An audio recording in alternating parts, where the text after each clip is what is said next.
अंकुर जैन गाजियाबाद से पूछ रहे हैं कि भगवान जब कण कण में हैं, फिर मंदिरों को इतना ही महत्व क्यों दिया जाता है?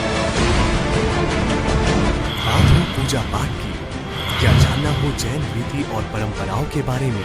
जिनके श्रीमुख से निकला हर वाक्य प्रतिध्वनि है जिनवाणी की, वो है जिनागम के अथाह सागर, परम पूज्य संत शिरोमणि आचार्य श्री 108 विद्यासागर जी महाराज के परम प्रभावक शिष्य वक्ता मुनि श्री 108 प्रमाण सागर मंगल चातुर्मास हेतु विराजमान है अजमेर राजस्थान में। जानिए मुनि श्री 108 प्रमाण सागर जी महाराज के श्रीमुख से जैन धर्म के ज्ञान से जुड़ी अपनी हर शंका का समाधान। जी की बोले समस्त मुनि संघ की। बंधुओं, आज ज्ञानोदय की धरती पर प्रथम बार गुरुदेव के चरण पड़े हैं। एक बार जोरदार ताली बजा के अनुमोदना करें। और गुरुदेव का शंका समाधान कार्यक्रम पूरे देश में इतना लोकप्रिय है कि शंका समाधान और पूज्य महाराज श्री के जो समाधान दिए जाते हैं वो वास्तव में बहुत ही पूरे देश में सराहे जाते हैं।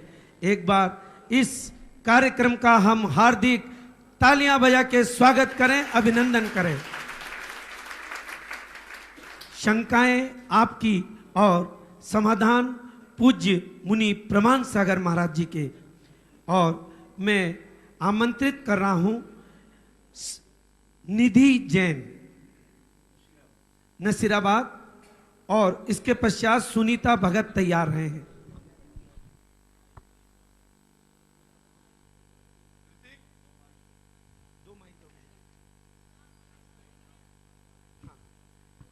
सुनीता भगत, इसके पश्चात तारा बड़जात्या तैयार रहे।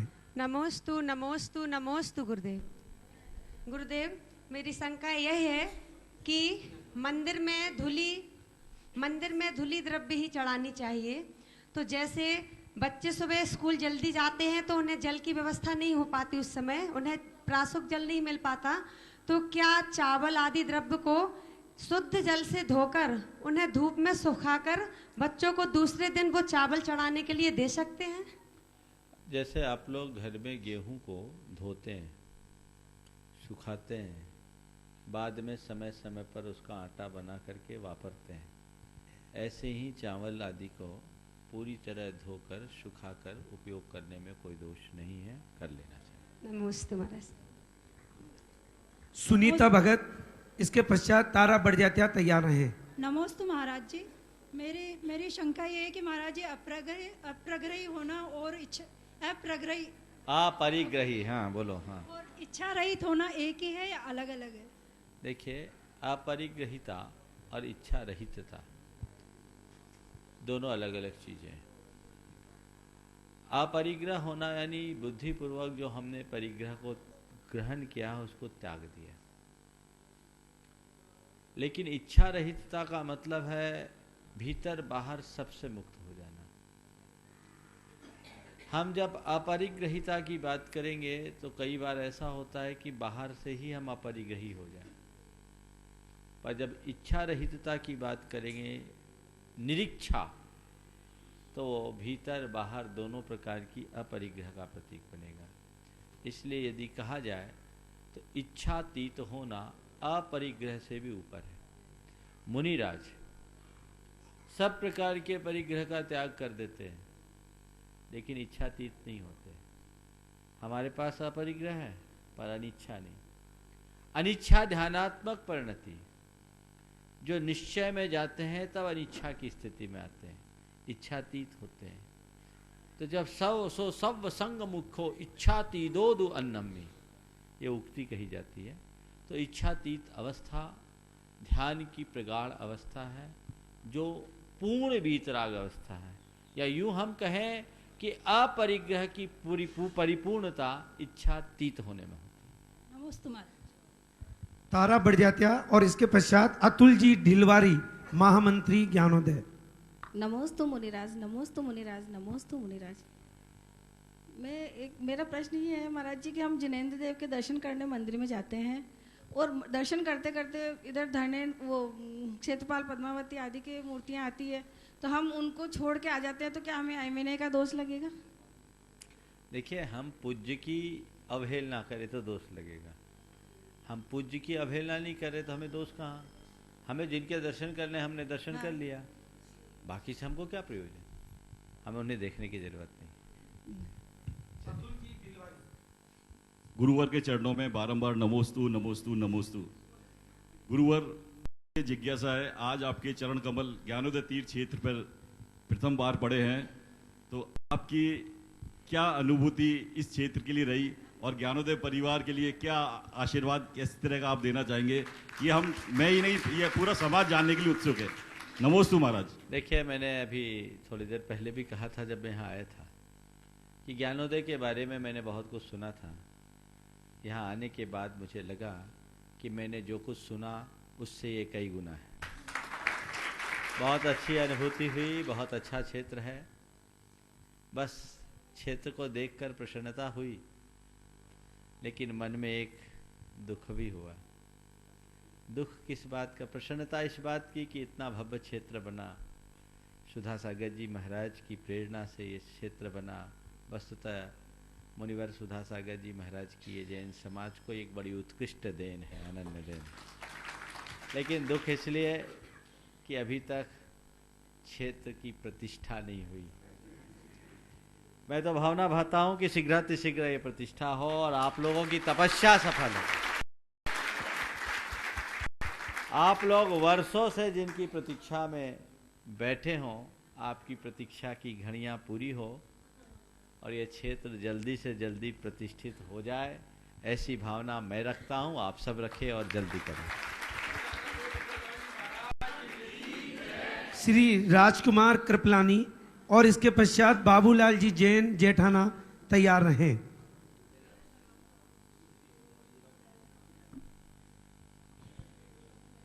महाराज जी के चरणों में नमस्तु नमस्तु नमस्तु।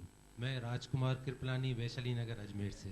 महाराज श्री, मेरा प्रश्न ये है कि जीवन की राहों में कभी उतार चढ़ाव आवे तो घबराइए नहीं, क्योंकि ईसीजी की मशीन में भी सीधी लाइन का मतलब मौत होता है।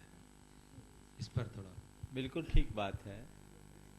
आप ईसीजी को समझते हैं, अगर सीधी लाइन हो गई ना तो आपका काम ही सीधा हो जाएगा।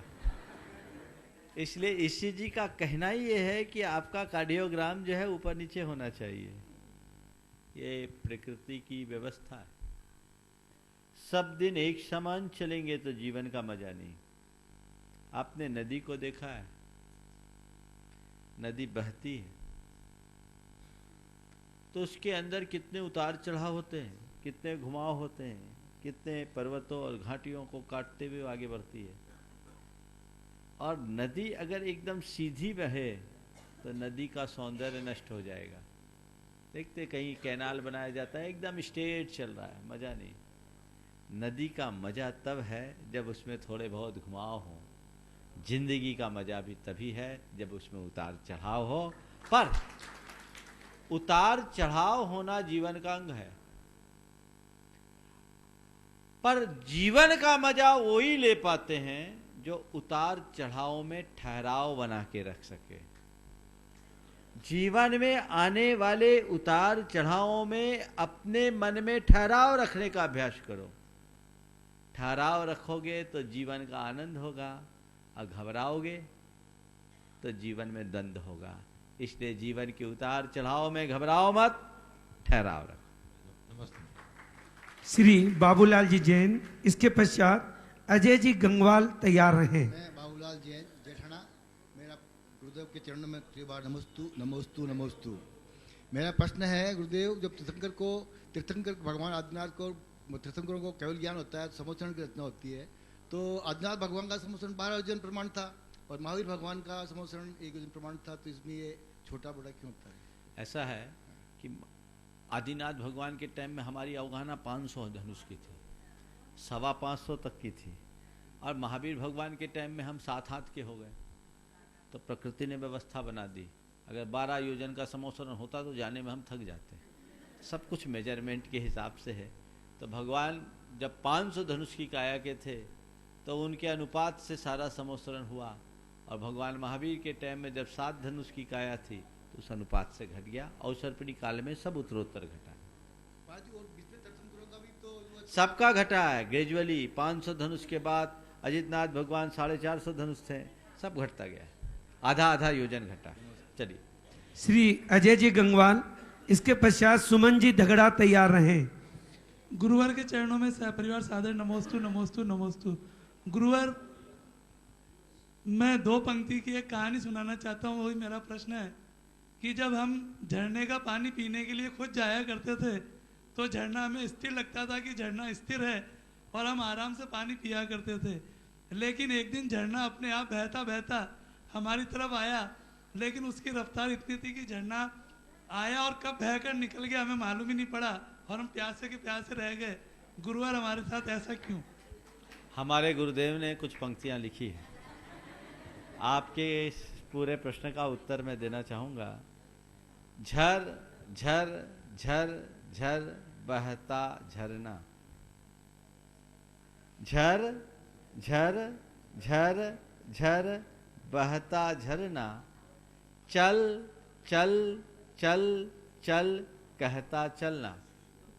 झर झर झर झर बहता झरना, चल चल चल चल कहता चलना, उस सत्ता से मिलना जहां न आना न जाना।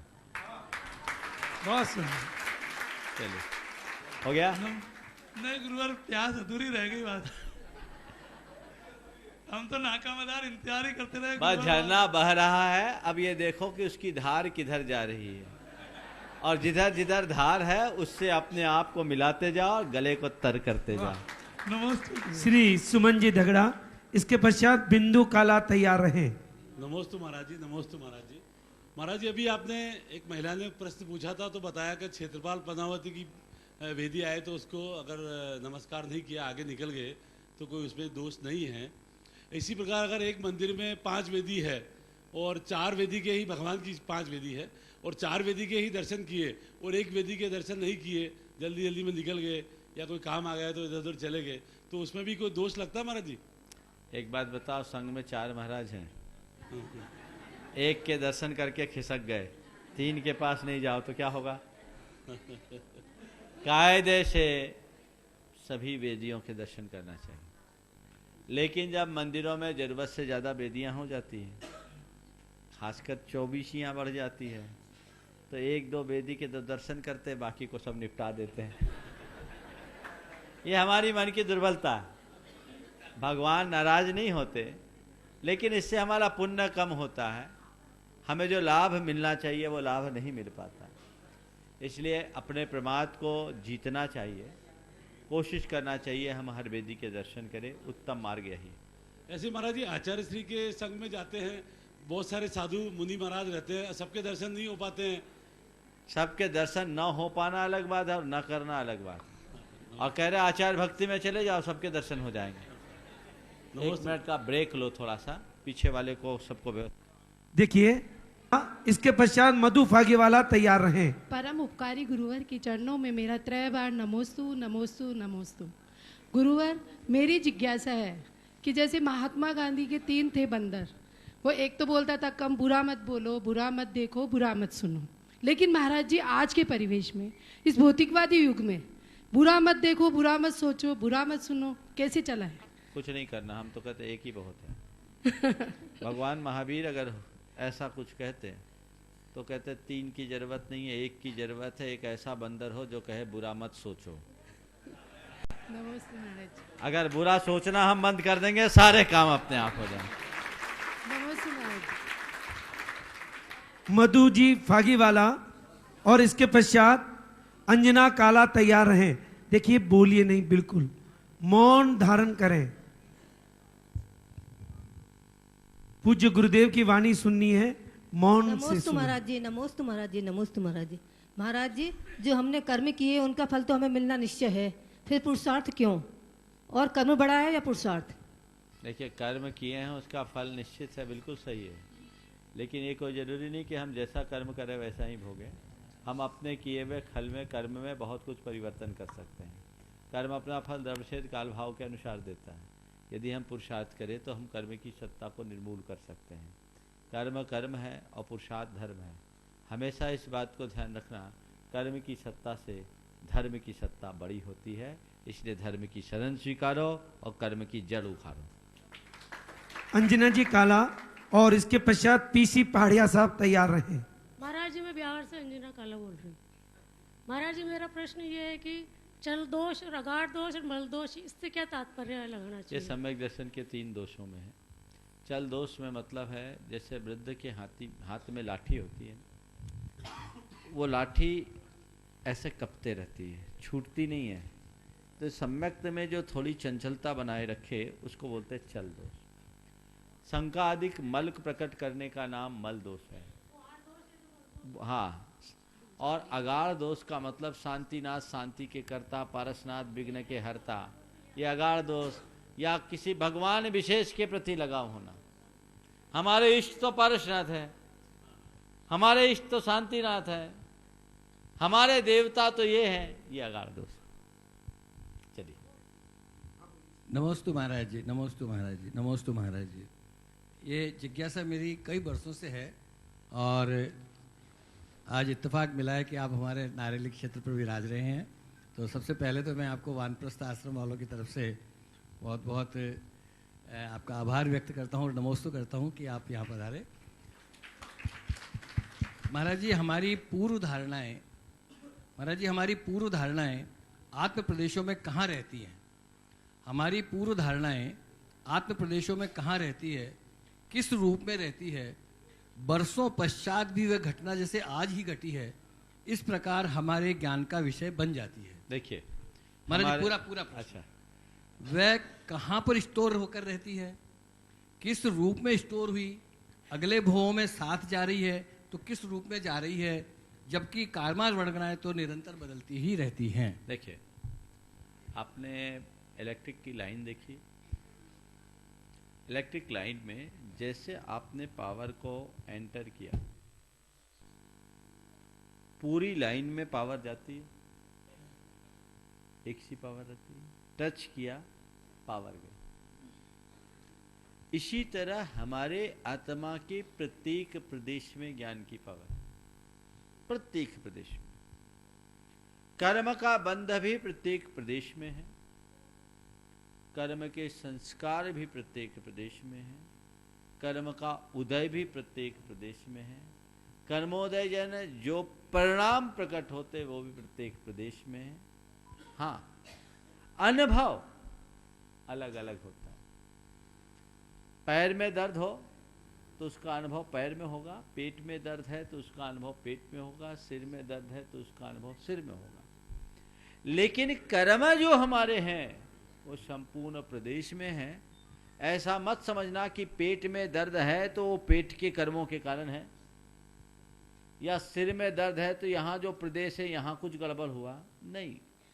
कर्म अपना प्रभाव किसी तरीके से दिखाता है, लेकिन हमारे प्रत्येक आत्मा प्रदेश अनंत कर्म परमाणुओं से बंधे हैं और उन्हीं में हमारे कर्म के संस्कार जुड़े होते हैं। वहीं उसका स्टोरेज है और वहीं सारा सिस्टम चलता है। श्री अमित जी नसीराबाद और भागचंद जी बिलाला तैयार रहे। भागचंद जी बिलाला हाथ खड़े करें और वो हाँ। मुनिश्री के चरणों में बारंबार नमोस्तु। मुनिश्री, अभी 2-3 दिन पहले हमारे यहाँ पे नसराबाद में स्टोपदेश पढ़ाया जा रहा था, उसमें एक शब्द आया था कि जैसे कोई व्यक्ति दान करने के निमित्त से कमाता है तो वो अपने आप को पहले कीचड़ में नहाता है, उसके बाद वो पुण्य कमा रहा है। तो ये क्रिया को आप थोड़ा सा स्पष्ट करें। जैसे आज कोई होता है कि हम व्यापार में इतना परसेंटेज हम आपकी बात समझ गया, बिल्कुल सही है। महाराज जी ने भी आप लोगों को बताया होगा, त्यागाय श्रेय वित्तम मवित्तः संचिनोति स्वशरीरम सपंकेन स्नास्यामीति विलंबते। देखिए, दान प्रशंसनीय है, पूजनीय नहीं। दान आप कर रहे हो, बिल्कुल सही उदाहरण दिया है कि आप कीचड़ लगा करके नहा रहे हो। दान से श्रेष्ठ त्याग है। हमें संग्रह ही नहीं करना तो दान क्यों करें? क्योंकि आदान के बाद दान है। और आदान कैसे है? बिना पाप के धन का संग्रह नहीं होता। भैया देखो, आधा मिनट का मैं ब्रेक ले रहा हूं, अब किसी की घंटी बजेगी तो मैं बजा दूंगा। सब बिल्कुल धर्म सभा में यह अनुशासन होना चाहिए। सभी अपने मोबाइल को स्विच ऑफ कर लीजिए, साइलेंट कर लीजिए। यानी तुमने पैसा कमाया, पैसा कैसे कमाया? पाप करके कमाया कि पुण्य करके? तो तुमने पहले पाप किया, फिर दान दिया, अपने पाप को साफ किया। तो पाप किया यानी कीचड़ लपेटा, और दान दिया यानी पानी डाला। सीधी सीधी बात है। पाप किया, कीचड़ लपेटा, दान दिया, पानी डाला, धो दिया। तो भैया पाप करके, कीचड़ लपेट के, दान के पानी से उसे धोने की अपेक्षा कीचड़ में पाँव ही नहीं डालो। तुम लोग दान करते हो, हम लोग कहाँ दान करते हैं? अब बताओ, तुम बड़े कि हम? कौन बड़ा, त्यागी की दानी? समझ में आ गया? सुनो, उत्तम तो यह है कि कीचड़ में पांव मत डालो, पर कीचड़ में पांव अगर गलती से डाल दिए हो तो धोए बिना मत रहो। समझ गए? चलिए आगे। हाँ, हे भगवान, नमोस्तु नमोस्तु नमोस्तु। डिम्पल जैन तैयार रहे। मेरा महाराज जी जिज्ञासा है कि ध्यान अवस्था में जो निर्विकल्प अवस्था और निर्विचार अवस्था, दो अवस्थाएं, ये फिर कब होती है और कौन से गुण स्थान में होती है? देखिए, निर्विकल्प अवस्था, पूर्ण निर्विकल्प अवस्था हम कहेंगे तो श्रेणी में कहेंगे, और यथार्थता देखा जाए तो पूर्णतः जल्प मुक्ति 12वें गुण स्थान में। निर्विचार, हाँ, पूर्णतः अविचार, एकत्व वितर्क अविचार की अवस्था 12वें गुण स्थान में। नमस्ते महाराज। आगे चलिए। इसके पश्चात सुकांत भैया जी ज्ञानोदय तीर्थ क्षेत्र तैयार रहे। नमोस्तु महाराज जी, मैं डिम्पल जैन अजमेर से। महाराज जी, मेरी जिज्ञासा है कि आहार दान देने के बाद बहुत अच्छा लगता है, बहुत पॉजिटिव एनर्जी आती है, बहुत अच्छा लगता है। पंचम काल में आहार दान देने के बाद भोग भूमि में जन्म लेते थे। चौथे काल में आहार दान देने के बाद भोग भूमि में जन्म लेते थे। पंचम काल में आहार दान के बाद क्या होता है? देखो, ऐसा नहीं है। चौथे काल में भी आहार दान देने से भोग भूमि में कौन जन्मता? जो सम्यक दर्शन के बिना पहले जिसने आयु बांध लिया और वो आहार दान दिया, वो भोग भूमि में जाएगा। सम्यक दृष्टि तो आहार दान दे करके 16वें स्वर्ग तक जा सकता है। आज के युग में भी अगर आप सम्यक रहित होकर के दान दोगे तो भोग भूमि में जाओगे। उत्तम भोग भूमि में भी आज भी जा सकते हैं, लेकिन सम्यक सहित आहार दान दोगे तो भोग भूमि बहुत छोटी बात है। 16वें स्वर्ग तक आज भी जाने की व्यवस्था है। नमोस्तु। प्रथम प्रदर्शन श्रीमती रूपश्री मनोसिया तैयार रहे। प्रथम पद प्रदर्शन मुडासिया महाराज के चरणों में बारंबार नमोस्तु। अच्छा सर, महाराज श्री आचार्य भगवान का एक हाईक्यू है, सब वेग में पढ़ हो या अपढ़ सब एक हैं। छोटी सी मीनिंग, सब वेग में पढ़ हो या अपढ़ सब एक हैं। समझ तो आती है, किंतु इसे विशेष रूप से महाराज श्री समझना चाहता। देखिए, हाईक्यू है, हाईक्यू में तो बहुत सीमित शब्दों में खड़े रहो। बहुत सीमित शब्दों में बहुत बड़ी बातें कह दी जाती। सब वेग में पढ़ हो या अपढ़ एक है। गुरुदेव का इसमें जो कहना है, वेग का मतलब होता है प्रवाह। संसार में जितने भी प्राणी हैं सब समय के प्रवाह में बह रहे हैं, चाहे पढ़े लिखे हो या अपढ़।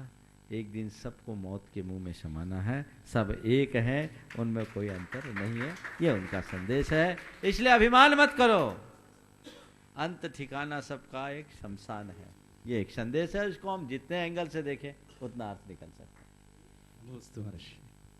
श्री प्रदीप जी पाटनी वैशाली नगर तैयार रहे। हाँ। हे गुरुदेव, नमोस्तु नमोस्तु नमोस्तु। गुरुदेव, इस संसार में भाग्यशाली कौन है, सौभाग्यशाली कौन है और दुर्भाग्यशाली कौन है? गुरुदेव, आपके नजरों में भी। बहुत अच्छा। जिसे जीवन में अनुकूलता मिले वो भाग्यशाली। जो अनुकूलताओं का माने जिसे अच्छे योग मिले वो भाग्यशाली। उसका सही प्रयोग करे वो सौभाग्यशाली या महाभाग्यशाली, और जो उसका दुरुपयोग करे वो दुर्भाग्यशाली। उदाहरण दो, मंदिर का मिलना भाग्य है, भगवान की सेवा पूजा करना सौभाग्य है, और घर के बगल में मंदिर होने के बाद भी दर्शन न कर पाना महादुर्भाग्य है। नमोस्तु नमोस्तु नमोस्तु। ब्रह्मचारी विकास जी जैन सागर तैयार रहे। हाँ,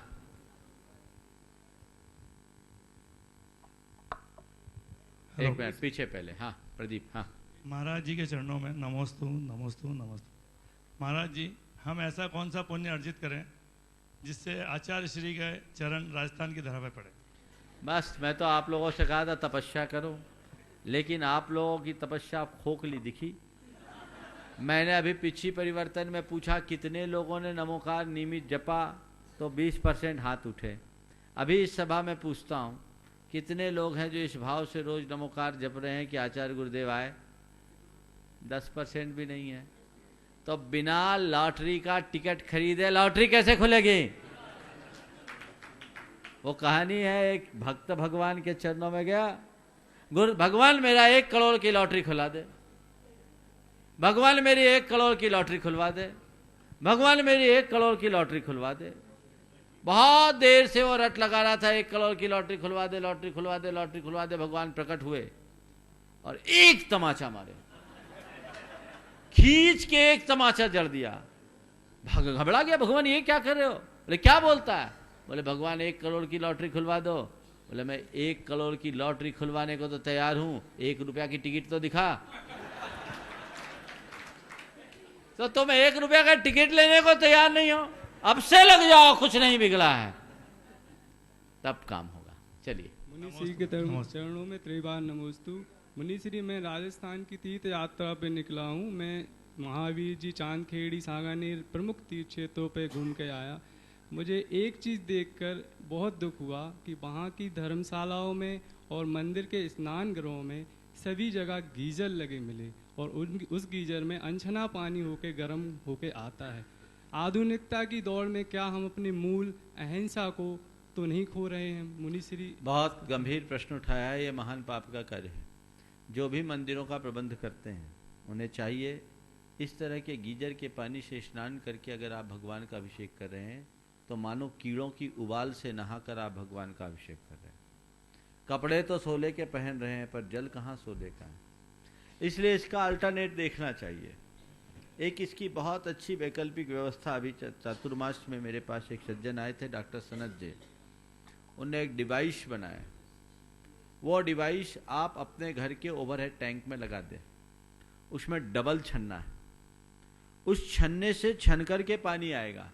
वो डिवाइस आपके टैंक में ही लगा रहेगा जहाँ से आपके सप्लाई लाइन है, वहाँ से तो पहले ही पानी छन करके आएगा। उसकी जीवानी आदि की भी विकल्प की व्यवस्था नहीं होगी। जो कीड़े मकोड़े वहाँ उत्पन्न होते वो सब वहाँ बच जाएंगे। फिर आपके गीजर में वो पानी आए या आपके आरओ में वो पानी आए तो आप बचेंगे। और जिनके यहाँ ये व्यवस्था नहीं है उनको गीजर बंद कर देना चाहिए। आप अपने तरीके से पानी भर करके गर्म करके लीजिए ना। मैंने पूरे देश में एक मंदिर देखा, रांची में, रांची का जो बड़ा मंदिर है, वहाँ क्या व्यवस्था, आज भी भगवान के अभिषेक पूजन के लिए कुएं से हाथ से खींच करके ही पानी खींचते हैं और नहाते हैं। मोटर से पानी नहीं खींचते उस मंदिर में, हाथ से पानी खींचते हैं। उनने आदमी लगा रखा है, हाथ से पानी खींचेगा, जीवानी होगी, फिर वहीं पानी गर्म होगा तो लोग नहाएंगे। तो मेंटेन करना चाहे तो कर सकते। एक लौता मंदिर देखा मैंने इतने सालों में, 32 साल से मैं समाज में घूम रहा हूँ। ब्यावर में भी ऐसे ही। चलो ठीक है, बहुत नहाने के लिए भी, नहाने की बात कर रहा हूँ साहब, क्या बात कर रहे हैं, मैं नहाने की बात कर रहा हूँ। यहाँ तो वो गीजर बहुत अच्छी बात नहीं है। मैं तो कहता हूँ घरों में भी गीजर मत रखिए, ये हिंसा है। हमारा पानी छानने की भावना देखो कितनी उत्कृष्ट है, और आप क्या कर रहे हैं। इस प्रमाद से बचना चाहिए। पानी गर्म चाहिए, गर्म पानी की जो वैकल्पिक व्यवस्था वो आप सबको करनी चाहिए। महाराज जी, इसका विकल्प है इलेक्ट्रिक रॉड आती है, वो रिस्की है। हाँ, उसमें कभी करंट लगता है, नहीं। वो मैं नहीं कहूँगा। दूसरे अल्टरनेट है वो और किया जाए। इलेक्ट्रिक रॉड से कई दुर्घटनाएं घटी है, कई लोग मरे भी हैं। उसमें थोड़ा सा भी जो इलेक्ट्रिक, हाँ वो रिटर्न करंट आ जाता है। वो तो मैं नहीं कहूँगा कि आप उसको अप्लाई कीजिए, लेकिन जो भी अल्टरनेट है वो देखिए। और ये जो मैंने बताया ओवरहेड टैंक में वो आप बनाइए, वो सज्जन मेरे पास आने वाले भी हैं डेमो दिखाने के लिए। बहुत सुंदर था, बहुत बारीक, जिसमें 2 माइक्रोन तक के अंश न जाए अंदर, इस तरह का था, बहुत बारीक, और एकदम छन करके, डबल छन्ना लग करके पानी बाहर आए, वो व्यवस्था करनी चाहिए और लोगों को भी इस तरह का करना चाहिए। प्रश्न सागर से ब्रह्मचारी राजेश भैया का है। उनने पूछा है, अवृत सम्यक दृष्टि को सम्यकता चरण के अंतर्गत 24 घंटों में किन किन नियमों का पालन करना चाहिए? अवृत सम्यक दृष्टि को सम्यकता चरण के अंतर्गत जो सम्यक्तोचित क्रियाएं हैं उनका पालन करना चाहिए, अभक्ष पदार्थों का त्याग करना चाहिए, अष्ट मूल गुणों का दृढ़ता से पालन करना चाहिए, कुलाचार का पूरी तरह अनुकरण करना चाहिए और देवशास्त्र गुरु के प्रति समर्पित रहना चाहिए, ग्रहित मिथ्यात्व के सेवन से दूर रहना चाहिए। महाराज श्री एक जिज्ञासा मैं पूछ सकता हूं? पूछो। महाराज जी, एक बार आचार्य श्री के साथ हम लोग बिहार में चल रहे थे, तो आचार्य श्री को मैंने निवेदन किया, आचार्य श्री आप राजस्थान क्यों नहीं पधार रहे? तो आचार्य श्री ने कहा कि भैया वहाँ रॉ मटेरियल की कमी है। तो महाराज जी मेरी जिज्ञासा ये है कि वो रॉ मटेरियल कैसे प्राप्त होगा, और दूसरी जो है कि बरसात से पूर्व जो फुहारे होते हैं वो अच्छा मांगलिक माने जाते हैं। तो अभी राजस्थान में गुरुदेव आपका चतुर्मास ब्यावर, सुधा सागर जी का चतुर्मास ब्यावर और आपका चतुर्मास अजमेर, और कई पूरा वातावरण जो है विद्यासागर में बन गया है। क्या ये आचार्य श्री के आने के इंडिकेशन है क्या? देखिए बात ऐसी है, आप लोग मार्केटिंग के धंधे से जुड़े हो पर इस क्षेत्र में मार्केटिंग कर नहीं पा रहे हो। जाकर उन्हें बताइए गुरुदेव अब 50 साल पुराना राजस्थान नहीं है, अब पर्याप्त रॉ मटेरियल हो जाइए। धरती उर्वर हो चुकी है, अब वो राजस्थान की रेतीली मिट्टी नहीं दिखेगी। यहाँ बहुत अच्छी क्राफ्ट है, जाके बताओ कि बाड़मेर जैसलमेर में भी बाढ़ आने लगी है। आप चिंता मत कीजिए, दिन बदल गया, आप आइए तो सही, मेहनत कीजिए। एनएल जैन साहब जयपुर, इसके पश्चात शांतिलाल जी साहब गदिया तैयार रहे। परम पूज्यवर नमोस्तु। महाराज श्री, प्रेम पुल बनाता है और एकांत एकाकीपन लाता है। एकांत अपने आप में पुल का भी काम नहीं करता और प्रेम भी अपने आप को अलग से कर देता है। इन दोनों में समायोजित कैसे करें? देखिए, प्रेम और एकांत, आपने बहुत अच्छी बात कही। एकांत एकाकीपन है और प्रेम पुल बनाता है। वस्तुतः जब हमें अपने में आना है तो अकेला होना पड़ेगा, और जब हमें बाहर जाना है तो किसी से मिलना पड़ेगा। जब हम बाहर रहें तो प्रेम से जिएं और भीतर आने चाहें तो अकेले रहें। बाहर का प्रेम यानी दो के साथ संवाद, वो पुल के बिना नहीं होगा। जब दो पुल का काम क्या, दो तटों को मिलाना, तो दो के साथ संवाद तभी स्थापित होगा जब कोई पुल होगा। तो बाहर में द्वैध है, दो रूपता है, इसलिए वहां प्रेम चाहिए। भीतर में आने के लिए हमें सारे संपर्क और संबंधों से मुक्त होना होगा। वो स्वगत प्रेम है। प्रेम के दो रूप हैं, एक बहिर्मुख प्रेम और एक अंतर्मुख प्रेम। दूसरे शब्दों में कहें, ये एक स्वगत प्रेम और एक समष्टिगत प्रेम। स्वगत प्रेम के लिए हमें स्व में लीन होना पड़ता है और समष्टिगत प्रेम के लिए स्व को विस्तार देना पड़ता है। और जो स्व में लीन होगा उसकी चेतना इतनी प्रौढ़ और परिष्कृत होगी कि उसकी संवेदना सारी समष्टि में व्याप्त हो जाएगी, तो वो एकांत को भी पाएगा और पुल बनाकर सारे विश्व में भी छा जाएगा। हमें वो चाहिए, इसलिए स्व को भजोगे सर्व में समाओगे। नमोस्तु महाराज। दर्शी जैन तैयार रहे। नमोस्तु नमोस्तु नमोस्तु। ये जुड़वा मेरा प्रश्न है, मानव की सबसे बड़ी कमजोरी प्रशंसा है। उस प्रशंसा के पीछे हमारा दुनिया वो सब कुछ छोड़ने को तैयार होता है। इतिहास साथ से हमारा बड़े बड़े युद्ध, बड़े बड़े महाराजा यहाँ तक कि बड़े बड़े तीर्थंकर हैं वो भी इसको मनुष्य प्रशंसारी भूत को नहीं मिटा सकते। आज भी बड़े बड़े आचार्य हैं पर वो अपनी प्रशंसारी भूत को नहीं मिटा सकते। तो महाराज इसका क्या कारण है? देखिए, बहुत अच्छी बात कही है। प्रशंसा एक मीठा जहर है जो सबको प्रिय लगती है और ये हमारे व्यक्तित्व को बुरी तरह प्रभावित भी करता है।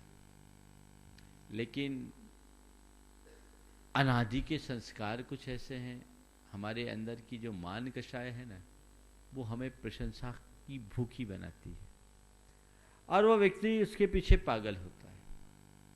लेकिन जो व्यक्ति जितना महान होता है, दुनिया उसकी उतनी प्रशंसा करते हैं, पर वह खुद अपनी प्रशंसा की इच्छा नहीं रखता।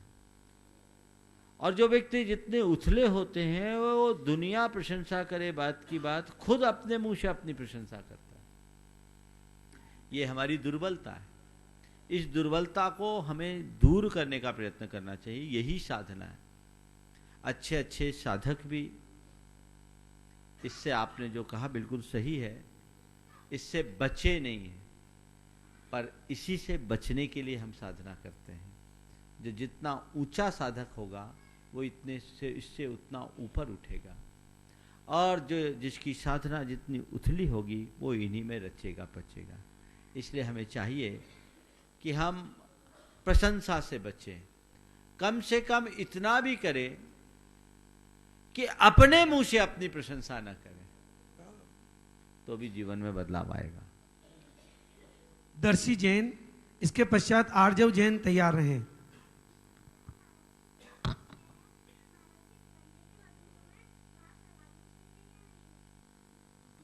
मंदिर के बगीचों में घास लगानी चाहिए कि नहीं?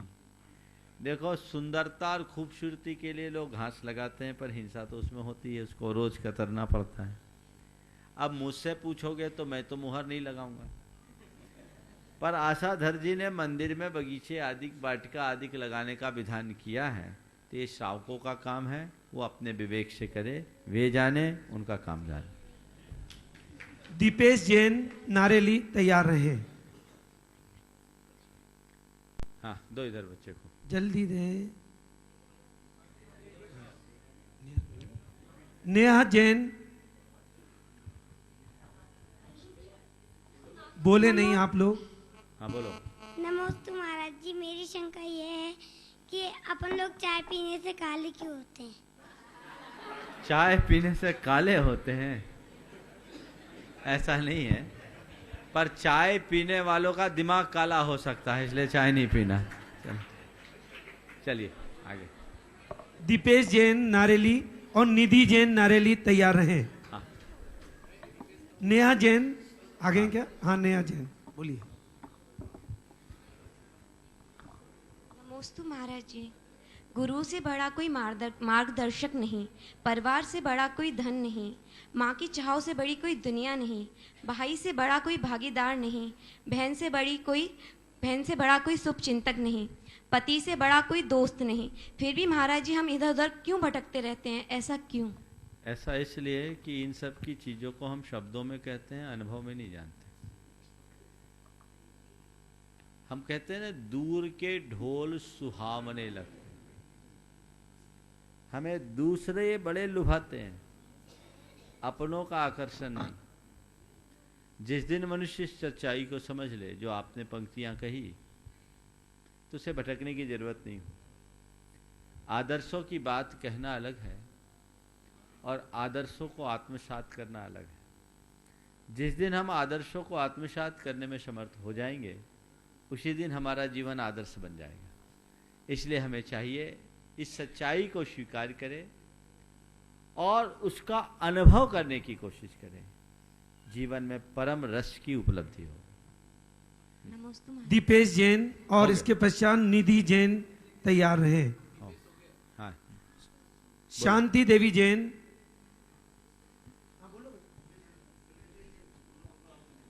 हे गुरुवन, नमोस्तु नमोस्तु नमोस्तु। मेरी शंका यह है कि महाराज जी को ठंड क्यों नहीं लगती?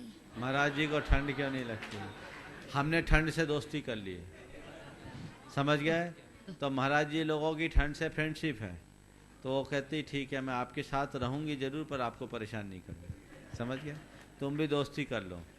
पर दोस्ती करने के लिए उन ठंड ने एक नियम ले लिया है कि हम महाराज और माता जी के साथ ही दोस्ती करेंगे।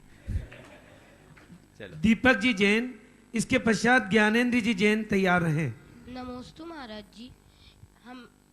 हम ऐसे अच्छे बच्चे कैसे बने कि पढ़ाई में भी और धर्म में भी साथ साथ ध्यान लगा सके? बहुत अच्छा सवाल किया है तुमने। देखो, अपने जीवन को अच्छा बनाना चाहते हो तो 4 बातों को ध्यान में रखो। सबसे पहली बात तो माता पिता की बात मानो। दूसरी बात, जिद्दी मत बनो। तीसरी बात, झगड़ालू मत बनो। और चौथी बात, खोटी आदत से बचो, खोटी दोस्ती से बचो। ये 4 बातें आत्मसात कर लोगे, अपने आप अच्छे बच्चे बन जाओगे। माता पिता जो कहते हैं वो पूरी तरह से पालन करो। जिद मत करो, 1 बार 2 बार कहो, और उसके बाद भी यदि घर में मनाही होती है तो समझ लो इसी में मेरा अच्छा है, भला है, तो अंतर आएगा। और झगड़े करने की प्रवृत्ति अच्छी नहीं मानी जाती। समझ गए? और खोटी दोस्ती, खोटी आदत, ये दोनों मनुष्य के जीवन को बर्बाद कर देती है।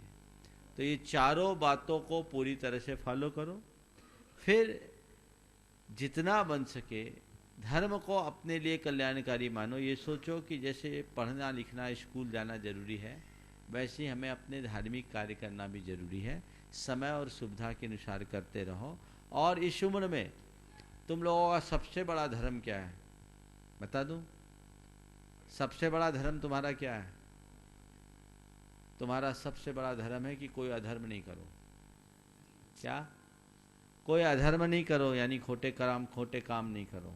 इतने से भी बच जाओगे तो तुम्हारा जीवन पवित्र हो जाएगा। चलो पीछे दो। नमस्ते गुरुदेव, मैं दीपक जैन अजमेर से। गुरुदेव, शहर में संतों के आने से समाज में आनंद की लहर दौड़ती है और सब लोग आनंद का पूरा लाभ भी लेते हैं, लेकिन जब संतों का विहार होता है तो उसके बाद की जो वीरानगी है उससे हम लोग किस तरह से निजात पाए? देखिए, मैं तो ये कहता हूँ कि संतों के जाने के बाद जब वीरानगी लगे ना, तो समझ लेना चाहिए संसार में सार नहीं, अब हमें संतों के ही साथ हो जाना चाहिए, सारी समस्या हल हो जाए। पर आप लोगों को वीरानगी थोड़ी देर के लिए लगती है, शमशानी वैराग्य है। अरे सच्चे अर्थों में जब तुम्हें लग रहा है महाराज गए तो सब गया, तो जो सब लेके गया उसके साथ लगो, सोने में क्यों लगे हो? समझ गए? ज्ञानेंद्र जी जैन, और इसके पश्चात ममता जी जैन तैयार रहें। नमस्ते गुरुवर, नमस्ते गुरुवर, नमस्ते गुरुवर। आपका नाम क्या है? शांति जैन। चलिए ठीक है, पहले आप कर लो। बोलिए। महाराज जी, एक जिज्ञासा है कि आदिनाथ भगवान जैन धर्म के जन्मदाता माने जाते हैं। अन्य धर्मों में भी इनको ब्रह्मा विष्णु महेश की उपाधि दी है, मुसलमानों में ने भी इनको रसूल की उपाधि दी है। फिर इनके काल में जो है कल्प वृक्षों ने फल देना बंद क्यों कर दिया? खेती क्यों सूख गई? ऐसा क्यों हुआ? देखो, कल्प वृक्ष चले गए और खेती सूखी, तभी धर्म आया। क्योंकि मनुष्य धर्म की तरफ तभी भागता है जब उसे दुखों का सामना करना पड़ता। अगर कल्प वृक्ष का युग होता, भोग भूमि होती ना, तो धर्म की उत्पत्ति नहीं होती। छाया की तरफ कौन भागता है? क्या? जिसे धूप में आकुलता होती। तो ये हम सबका सौभाग्य कि कल्प वृक्ष चले गए। और एक बात बताऊं, अच्छा हुआ कल्प वृक्ष चले गए। क्यों?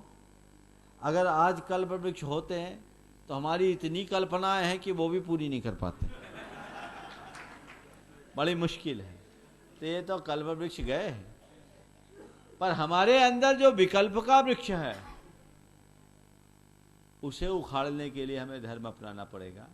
अब भगवान ऋषभदेव ने पहले खुद अपनी आत्मा का अंतर मंथन किया, उस धर्म का स्वयं साक्षात्कार किए, तब उन्होंने हमारे लिए धर्मोपदेश दिया।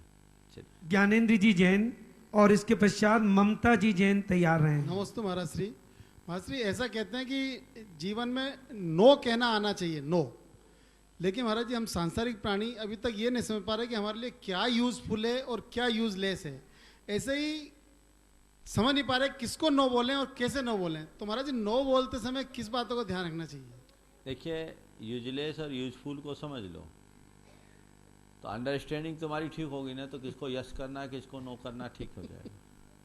लेकिन तुम लोगों की अंडरस्टैंडिंग है नहीं। हालांकि सब अपने आप को अप टू डेट मानते हैं, पढ़े लिखे मानते हैं, लेकिन सच्चाई ये है कि जीवन और जीवन की व्यवस्था का समुचित ज्ञान नहीं। जी महाराज। क्या यूजफुल है और क्या यूजलेस है, इसे पहचानो, अपने आप समझ में आ जाएगा। मैं आपसे एक सवाल करता हूं, आप अभी बाहर जाओ, कोई गंदा पानी देगा, आप लेना चाहोगे? नहीं। क्यों? क्यों? कह रहा है शिकंजी है जी, पर देख रहे हैं कि मक्खी मरी डली है, क्या करोगे? नहीं। और दूसरी तरफ एक सादा पानी दिया, जी आपको प्यास लग रही है, साफ पानी है, सामने वाले ने ऑफर किया, आपने क्या किया? पी लेंगे। यस किया जी। तो कहाँ ट्रेनिंग लिया? एक जगह नो किया, एक जगह यस किया, कहीं ट्रेनिंग लेकर आए? नहीं महाराज। क्या हुआ इसका बेस? अंडरस्टैंडिंग। अपनी समझ विकसित कीजिए, विवेक को जागृत कीजिए, सब काम समझ में आ जाएगा। कहते हैं समझा समझा एक है, अनसमझा सब एक, और तीन को समझा जानिए जिनके घट में विवेक। नमस्ते नमस्ते महाराज। सुनील जी जैन एडवोकेट ब्यावर तैयार रहे हैं। हाँ दो। हाँ ममता जी। हाँ, जोड़ी है। हाँ नमस्ते महाराज श्री। महाराज श्री, जिस प्रकार एक्सरे करने से शरीर की आंतरिक तस्वीर प्रस्तुत हो जाती है, उसी प्रकार महाराज श्री ऐसी कौन सी मशीन है जिससे ये पता कर सके कि व्यक्ति के मन में क्या छुपा है? अक्सर महाराज श्री ऐसा होता है कि व्यक्ति मन में कुछ और होता है, मुंह पे कुछ और होता है, मन में कुछ और छुपा होता है। अच्छा है कि हम औरों के मन की बात नहीं जानते। कलयुग में ऐसे मना पर यह ज्ञान एक ज्ञान है जो दूसरों के मन की बात जानता है।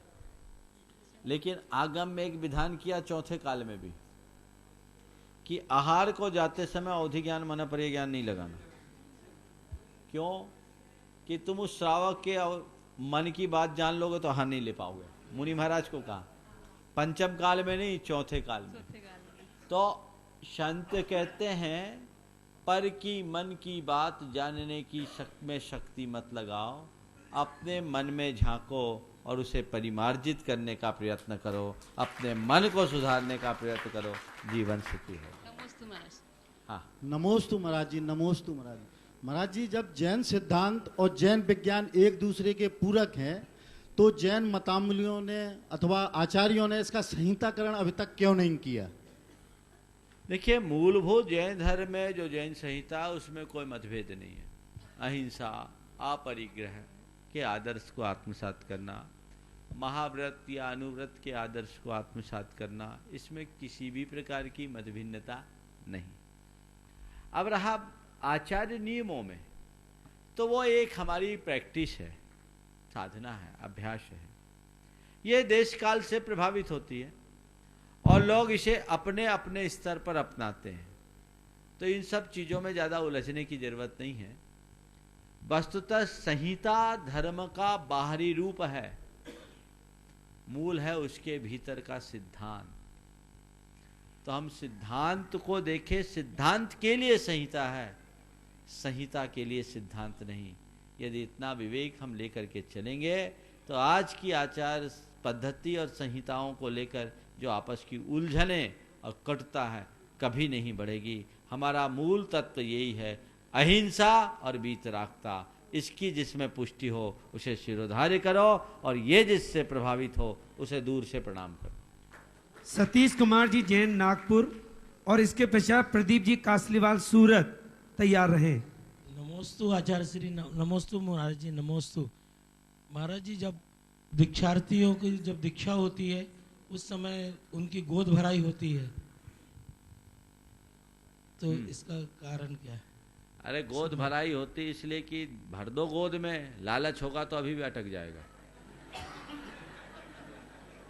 होगा, अटक जाएगा। देख लो, ये आखिरी परीक्षा है, तुम लोग बहुत होशियार हो, गोद में भर दो। अगर लालच होगा तो अटक जाएगा, इस पार आएगा, और बैरागी होगा तो छोड़ के जाएगा, हमारे ही घर आएगा। समझ गए? ये एक रस्म है, ध्यान रखो। जो त्यागता है दुनिया उसके पीछे भागती है। जो त्यागता है दुनिया उसके पीछे भागती है। एक बैरागी की गोद भराई होती, रागी की मुझे नहीं मालूम क्योंकि अनुभव नहीं है। दूल्हे की गोद भराई होती क्या? हाँ? अब मुझे मालूम नहीं, दूल्हा बना नहीं मैं। होती है वो भी है। ये एक लौकिक क्रियाएं हैं, एक लौकिक क्रियाएं हैं, और इसमें इसे हम अपनी एक सामाजिक रीति माने कि व्यक्ति जा रहा है और जा रहा है तो उसके त्याग वैराग के लिए हम सत्कार कर रहे हैं। और हमारे देश में किसी का सत्कार कभी खाली हाथ नहीं किया जाता। खाली हाथ सत्कार करने का मतलब सूखा स्वागत, सूखा स्वागत नहीं। तो गोद भर रहे हैं, दे रहे हैं, समझ गए? इसके पीछे ये एक भावना है जो हमारी एक सांस्कृतिक परंपरा। नमस्ते महाराज। इसके पश्चात सुशील जी बढ़ तैयार रहे। नमस्ते महाराज श्री। मैं प्रदीप कासलीवाल, गया निवासी, सूरत प्रवासी। महाराज श्री, मेरे ये प्रश्न मेरे समझी राजेंद्र कुमार जी अजमेर रांची वालों का है। वो ये उनके व्यापार से जुड़े हुए हैं, जुड़ा हुआ एक प्रश्न है कि वो लाख का व्यापार करते हैं। लाख? हाँ। और लाख जो है एक प्रकार का पेड़ होता है जिसमें कीड़े होते हैं, और उस कीड़े से वो लाख बनता है।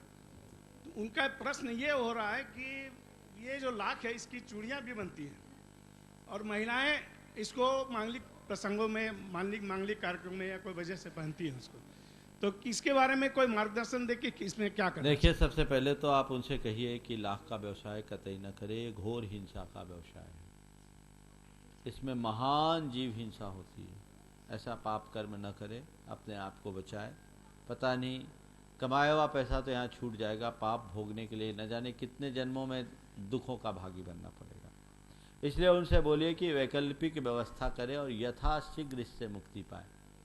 इसी प्रकार लाख की चूड़ियों का प्रयोग नहीं करना चाहिए, क्योंकि लाख के उत्पादन में घोर जीव हिंसा होती है। जैसे रेशम के कीड़ों की हिंसा होती है, वैसे ही लाख के कीड़ों की भी होती है। मांगलिक क्रियाओं में एक परंपरागत तरीके से होता था, लेकिन जैसा मुझे पता है अब ट्रेंड बदला है और अब लाख की चूड़ियाँ पहनने की अनिवार्यता समाप्त हो गई कि नहीं हुई? हाँ, अब नहीं पहनती ना, बिल्कुल पहनना भी नहीं चाहिए, त्याग करना चाहिए।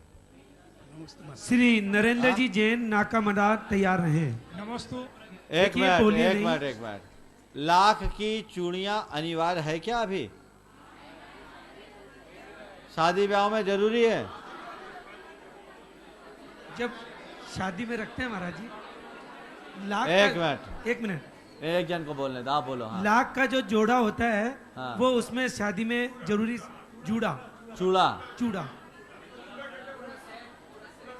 पहनते नहीं है, लेकिन पहनते नहीं है, उसको देते हैं। एक मिनट, सुनो। शांति रखें। अभी आप पहनी तो नहीं हो? मेरा ये कहना है, अज्ञानता में कर लिया तो कर लिया, परिवर्तन की शुरुआत करनी चाहिए। और मांगलिक कार्य में अमंगल की क्रिया तो करनी ही नहीं चाहिए। जिसमें हिंसा है वो सबसे बड़ा अमंगल है। इसलिए हमें इस लाख से नाता नहीं लेना चाहिए। और एक अगर इस तरह की कोई बंधनकारी अनिवार्यता है तो हमें एक परिवर्तन लाना चाहिए, हिंसा से बचना चाहिए। नमस्तु महाराज जी। मैं सुशील बढ़ ब्यावर। महाराज जी, मेरा एक जिज्ञासा है कि कोई भी धार्मिक अनुष्ठान जब भी हम करते हैं, चाहे पंचकल्याणक हो चाहे विधान हो, तो एक जनेऊ धारण कराई जाती है। और बहुत से संघों में बिना जनेऊ के मुनि श्री आहार भी नहीं लेते हैं। तो जैन आगम के अनुसार इस जनेऊ में क्या महत्व है? देखिए, जनेऊ की जो क्रिया है, हम जब आदि पुराण को पढ़ते हैं तो ये दिखता है कि भरत चक्रवर्ती ने जब ब्राह्मण वर्ण की स्थापना की तो उनकी पहचान के लिए काकनी यंत्र से 3-3 लकीरें खींची और उनका जनेऊ दे दिया। ये मेरे विचार से ये एक प्रकार का बिल्ला था। जब आप लोग कोई बड़ा प्रोग्राम करते हैं तो अपने विशिष्ट अतिथियों को अलग स्थान देते हैं, उनके लिए बिल्ला लगा देते हैं। बैच है बिल्ला है। तो एक प्रकार का बिल्ला था जो रत्नत्र का प्रतीक बना दिया गया। यद्यपि यज्ञोपवीत की चर्चा आचार्य पूज्यपाद ने सर्वार्थ सिद्धि में भी की, उपनीति संस्कार के अंतर्गत, लेकिन इसका धर्म से अनुबंध है ऐसा नहीं मानना। बता रहा हूं, आप पहनो न पहनो आपकी बात। हमसे पूछा किसी ने कि महाराज आपके संघ में जनेऊ के विषय में क्या अवधारणा है, तो हमने कहा हमारे गुरुदेव न किसी को पहनाते हैं न किसी को उतरवाते हैं। तुम्हें जबरदस्ती पहनाएंगे नहीं और पहने हो तो उतरवाएंगे नहीं। पहनना है तुम जानो, नहीं पहनना है तुम जानो। समझ गए? अब रहा सवाल आगम में इसका क्या वर्णन, तो उसी आदि पुराण की बात मैं करता हूं। जब इन सब बातों की चर्चा भगवान के पास भरत चक्रवर्ती पहुंचाई कि मैं ये व्यवस्था करके आया हूं, तो भगवान ने भरत चक्रवर्ती को कहा तुमने महान अर्थ कर दिया, यही आने वाले दिनों में जैन धर्म के नाश का कारण बनेगा। और आचार्य वीरसेन, आचार्य जिनसेन के गुरु, उन्होंने धवला में जनेऊ के लिए एक शब्द लिखा है, कंठे सूत्रवादिन। ब्राह्मणों को उसके लिए कहा, कंठ में जो सूत लगाए। तो जैन धर्म से इसका सीधा संबंध नहीं। ये कहें कि जनेऊ डालो तो ही रत्नत्रय होगा, तो महिलाएं तो जनेऊ पहनती नहीं, तो कोई महिलाओं का रत्नत्रय होगा ही नहीं। तुम लोग व्रत होंगे नहीं, कितने ही व्रत कर लो, प्रतिमा ले लो, ऐसा मानोगे क्या? फिर ये एक व्यवस्था है। धार्मिक क्रियाओं में यज्ञोपवीत करते, द्विज संस्कार बनाते हैं, इसलिए दे देते हैं, लेकिन ये कोई बंधनकारी मेरे विचार से नहीं है। इनको लेके आग्रह नहीं करना चाहिए। आहार दान के लिए जनेऊ पहनो तो ही हमारे अंदर श्रावकपन आएगा, ये भी उचित नहीं है। आज इसका कुपरिणाम ये देखने को मिल रहा है कि लोग केवल आहार देने के लिए जनेऊ अपने गले में डाल देते, वैसे जैसे आप कपड़ा बदलते और आहार करके आए, दे के आए, जनेऊ उतार के फेंक देते। ऐसा क्यों? अरे भैया, जब करना ही है तो कम से कम सत्यव्यसन का त्याग करो, अष्टमूल गुण का पालन करो, कुछ तो लो। केवल रूढ़ी करने से कोई लाभ नहीं। ये धागा महत्वपूर्ण नहीं है, संकल्प के सूत्र में बंधना ही सबसे बड़ी उपलब्धि है और वही महत्व। नरेंद्र जी जैन नाका मदार और जितेंद्र जैन तैयार रहें। नमोस्तु महाराज जी, नमोस्तु महाराज जी। मैं नरेंद्र जैन नाका मदार अजमेर से। जन्म मरण तन को होता, पर चेतन क्यों दुख पाता है।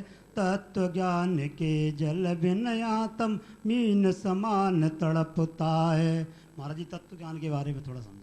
तत्व ज्ञान के बारे में समझा? तुम पंक्तियां जिस तरीके से बोल रहे हो उससे समझ में आ रहा है तत्व ज्ञान की तरफ तुम्हारी रुचि है। बस उसी को बढ़ा लो, अपने आप बढ़ जाएगा। नमस्ते महाराज जी, नमस्ते। जितेंद्र जैन और इसके पश्चात बीना जैन इम्फाल तैयार रहें। नमोस्तु मास्टरी, नमोस्तु मास्टरी। मैं जितेंद्र जैन गुवाहाटी आसाम से। मेरी शंका ये है कि मेरी माताश्री ने भक्तामर के 46 व्रत पूरे कर लिए, उनके 2 बाकी रह गए। किसी बीमारी के कारण वो 2 व्रत नहीं कर पा रही है। उनको बोलो हिम्मत से कर लो, कोई दिक्कत नहीं है, बीमारी भी ठीक होगी और अच्छा हो जाएगा सब। हिम्मत करो, गैप कर करके करो, इतना बड़ा पुरुषार्थ किया उसे पूर्ण करो। लास्ट बोलो। नमस्ते महाराज जी, मैं बीना जैन इम्फाल से। मेरे को पूछना है कि अपन जो 108 फेरे लगाते हैं मंदिर में, वो लगानी चाहिए या नहीं? क्योंकि इम्फाल में कोई आए थे तो बोले कि नहीं लगानी चाहिए, इसलिए मेरी शंका है कि देखिए, शास्त्र में 3 फेरे का वर्णन तो है।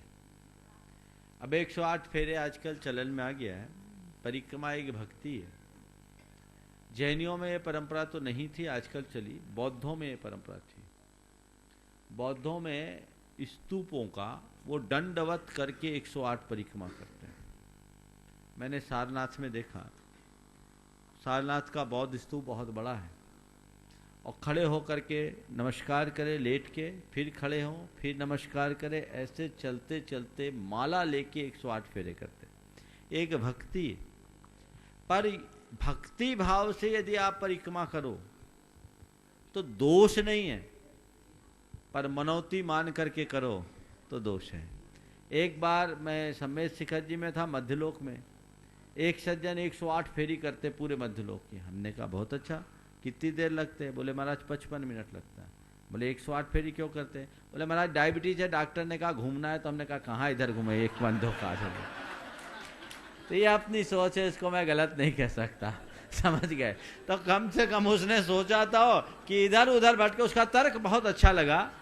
बोले महाराज घूमना तो है, इधर उधर जाएंगे जीव हिंसा होगी, बातें चीतें होंगी, इस बहाने मंदिर की फेरी लगा लो, मौन भी होगा, धर्म ध्यान भी होगा, यहाँ जीव जंतु नहीं, प्रासुक धरती है। तो इसको हम गलत तो नहीं कहेंगे, लेकिन रूढ़ मत बनना। बंधुओं, दिव्यास जैन ये गुल्लक दान गुरुदेव के सानिध्य में करना चाहते हैं, जल्दी से। अब यहाँ नहीं हो पाएगा इसका दान, तो इसको तो चलो यहाँ कर दो, उसको वहाँ शिखर जी भिजवा देना, ले आ बुला दो। और बंधुओं आ जाओ जल्दी।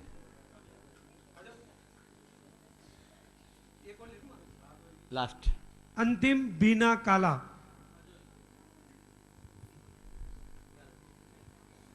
कोई शिखर जी जाएगा तो भिजवा देना। ठीक, चलो। हाँ बोले।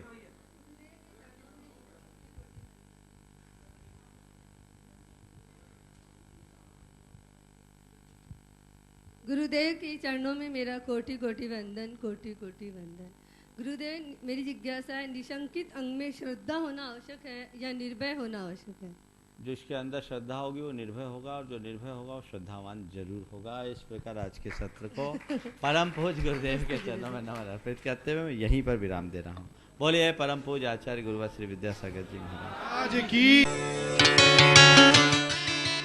गुणायतन जैन धर्म का एक अति महत्वपूर्ण ऐतिहासिक कदम होगा, जो सारे लोक के जीवन के गुणात्मक परिवर्तन का आधार बनेगा, और जीवन का गुणात्मक परिवर्तन ही मोक्ष मार्ग में सहायक होगा। इतिहास का हिस्सा बनने का अवसर कुछ ही जीवों को प्राप्त होता है, या यूं कहिए कि कुछ भाग्यशाली जीव ही ऐसे कल्याणकारी अवसर का लाभ उठा सकते हैं। आइए आप भी यथाशक्ति दान करें, इस मुहिम का हिस्सा बनें।